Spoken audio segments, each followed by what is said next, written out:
जय श्री कृष्ण। आज online classes के अंतर्गत अपन क्लास 9th में अगला जो चैप्टर है वो सुमित्रा नंदन पंत की रचना ग्रामश्री वो पढ़ेंगे। पंत प्रकृति के सुकुमार कवि कहे जाते हैं। प्रकृति का जितना सुंदर वर्णन पंत ने अपनी काव्य पाठ में किया है वैसा अन्यत्र अपने को देखने को दुर्लभ मिलता है। चूँकि पंत का जन्म उत्तराखंड के अल्मोड़ा जिले के कसौनी गांव में हुआ था, जो एक अपना आप में प्राकृतिक सौंदर्य से परिपूर्ण गांव है। बाल्य अवस्था इनकी उन प्रकृति के आसपास भी थी, तो प्रकृति पर इनका गहरा प्रभाव है। इनका जन्म हुआ था 1900 में। कहाँ पर अभी बताया मैंने, अल्मोड़ा के कसौनी नामक गांव में हुआ था। आपने कविता बाल्य अवस्था से ही प्रारंभ कर दी थी। कविता के साथ साथ आपने गद्य में भी काफ़ी कुछ लिखा है। आप एक संपूर्ण साहित्यकार जिसे कह सकते हैं वे माने जाते हैं, और आगे जाके जब आप पढ़ोगे छायावाद के ये एक आधार स्तंभ भी कहे जाते हैं। तो इसके बाल्यावस्था में पंत ने जो शिक्षा ग्रहण की थी वो घर पर रह कर की और विशेषतः हिंदी के साथ साथ संस्कृत है, बंगला है, इंग्लिश है, इन पर इनकी गहरी पकड़ थी। इनका अध्ययन किया था इन्होंने और इन पर गहरी इनकी पकड़ भी रही थी। इन्हें साहित्य अकादमी पुरस्कार से भी नवाजा गया था और इसके साथ साथ सोवियत नेहरू लैंड पुरस्कार भी इन्हें प्राप्त हुआ था। तो आज अपन जो इनकी रचना पढ़ने जा रहे हैं जिसका शीर्षक है ग्रामश्री। तो गांव का जो सुंदर वातावरण है उस सुंदर वातावरण को कवि ने अपनी इस कविता के अंतर्गत उकेरा है। तो देखिए आज अपन इसकी अगली रचना के रूप में अध्ययन प्रारंभ करते हैं। फैली खेतों में दूर तलक मखमल की कोमल हरियाली। कवि लिखते हैं कि फैली खेतों में दूर तलक यानी दूर दूर तक, फैली खेतों में फैली हुई है, दूर तलक दूर दूर तक फैली हुई है। क्या फैली हुई है? मखमल की कोमल हरियाली। मखमल के समान कोमल और नर्म हरियाली खेतों में दूर दूर तक, जहाँ तक दृष्टि जाती है वहाँ तक हरियाली हरियाली फैली हुई है। लिपटी जिसमें रवि किरणें, रवि कहते हैं सूर्य को, जिसके अंदर उस हरियाली के अंदर सूर्य की किरणें छन छन करके आ रही है, लिपटी हुई है उनसे। वो कैसी प्रतीत होती है? चांदी की सी उजली जाती। वे रवि की किरणें, वे सूर्य की किरणें जब पत्तों से छनकर जमीन पर गिरती है तो ऐसा प्रतीत होता है जैसे किसी ने खेत में चांदी की जाली बिछा दी गई।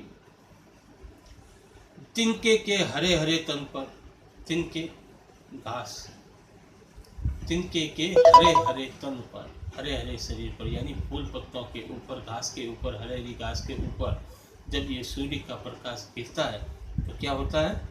हिल हरित रुधिर है रहा झलक। ऐसा लगता है कि उनमें बहता हुआ हरा रंग झलक रहा है। हरे पत्तों के ऊपर जब सूर्य का प्रकाश पड़ता है तो दूर से देखने पर कवि ये कह रहा है कि ऐसा आभास होता है जैसे इन पत्तों के मध्य, इस घास के मध्य हरे रंग का रुधिर चलायमान हो रहा है, प्रवाहित हो रहा है। श्यामल भूतल पर झुका हुआ, श्यामल हरा भरा, भूतल धरती का हिस्सा, धरती पर झुका हुआ। ऐसा लगता है कि इस हरे भरी धरती के ऊपर झुका हुआ है। कौन झुका हुआ है? नभ का चिर निर्मल नील पलक। चिर निर्मल यानी पूर्णतः सुंदर, निर्मल शांत कहते हैं या सुंदर का प्रतीक है। इस संपूर्ण हरी भरी धरती के ऊपर ऐसा प्रतीत होता है कि निर्मल स्वच्छ आकाश, जो नीला आकाश है वो झुका हुआ है। नील फलक के रूप में वो उसके ऊपर झुका हुआ है। अगला छंद में देखिए कवि क्या कहता है कि रोमांचित सी लगती वसुधा आई जो गेहूं में बाली। धरती उस समय बड़ी रोमांचित सी लगती है, प्रसन्नचित, रोमांचित का प्रसन्नचित लगती है। कब? आई जो गेहूं में बाली, जब जौ और गेहूं में बालियां आ जाती है, बलियां आ जाती है, जब फसल पक जाती है तब पकी हुई फसल को देख करके धरती भी रोमांचित हो रही है, प्रसन्नचित हो रही है। अरहर सनई की सोने की किनकिनियां है शोभाशाली। किनकिनियां कहते हैं करगनी। अरहर दाल है, सनई भी एक प्रकार का फसल है। तो जब सनई और अरहर की फलियां पक कर के पीली हो जाती है, उन पीली फलियों को देख करके और उनमें दाने आवाज़ करने लगते हैं, जिस प्रकार पायल में घुंघरूओं की आवाज़ आती है, हवा के साथ साथ जब ये फलियाँ लहराती है तो उनके बीच पड़े हुए दानों की मधुर ध्वनि सुनाई देती है।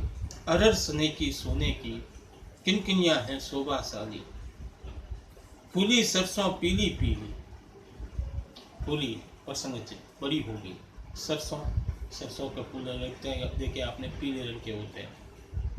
सरसों के खेत में चारों ओर पीले ही पीले पुष्प नजर आ रहे, तो उसको देख करके कवि ये कल्पना कर रहा है कि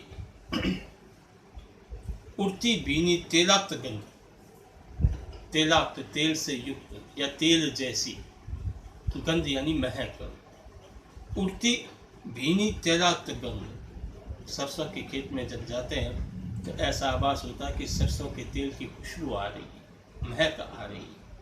फूली सरसों पीली पीली, जब चारों ओर सरसों फूल जाती है, फैल जाती है, उसकी खेती चरम पर होती है, तब उस खेत में जाने पर इस प्रकार का आभास होता है कि जैसे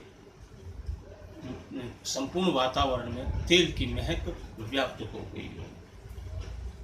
लो हरित धरा से झांक रही, लो हरित धरा से झांक रही, लो देखो, हरित यानी हरे भरी, धरा से यानी धरती से, झांक रही नीलम की कली तीसी नीली, तीसी नीली, तीसी कहते हैं अपने नीले फूलों वाला एक पौधा होता है।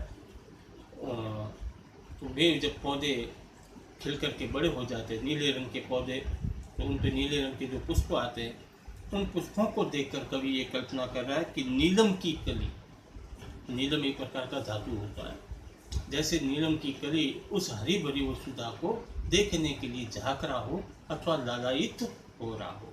तो आज के लिए इतना ही, शेष कल करेंगे। जय श्री कृष्ण।